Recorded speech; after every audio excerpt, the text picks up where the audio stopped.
There's a mild opportunity to overtake into this corner that's coming up, but you really have to both be committed, because if you go side by side into that chicane that's coming up, if you're on the inside, that's the wrong line to take.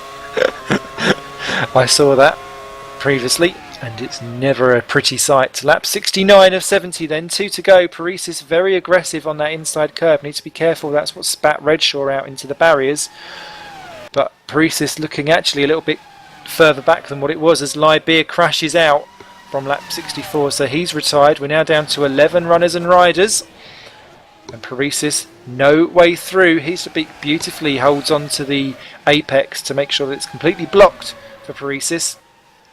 And getting desperate now. Very few opportunity moves for Jim to go for. Yeah, it looks like we were totally wrong about the finishes in the end, weren't we? Kenny may as well have just given up there, to be honest with you. You know, he'd got 12th in the bag and he wasn't going to get any better, I think. But look at these two drivers having to use every inch of the track to just try and keep the advantage and keep pushing, really. Look at the curve they're using, especially around that final chicane. When they get there, have a look at it, because the amount of curve, how close they are to the wall on the pit straight, it's ridiculous. Muscat and Junt still battling. They're the next two cars up the road, but they won't be caught because they're just about 8 seconds up the road, which will do. We're entering the final lap now. This is going to be the do or die opportunity, but Parisis hit the back of Heesterbeek's car too early and had to back off entering Estoril, and that is going to cost him dear because he's not as close as he can be down the straight. Now he's kicked up on a slipstream. Heesterbeek goes super defensive. Parisis gets his nose ahead as they break for the Adelaide hairpin.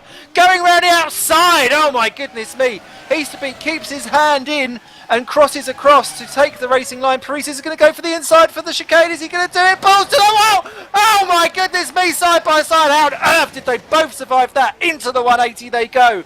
Heesterbeek keeps the inside. Parisis hangs on around the outside. They give each other just about enough room. This is absolute racing to the limit here on GPVWC.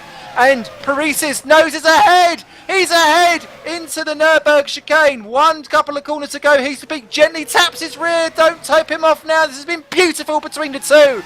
Parisis leads the way. Heesterbeek, one last look. Can he do it? He's doing a leg stab. Oh my goodness me. Side by side contact between the two. Parisis nudged off ever so slightly. Heesterbeek has the inside line. One retort back and he's got it. Wins the French Grand Prix for GPVWC Super League in absolute fantastic fashion.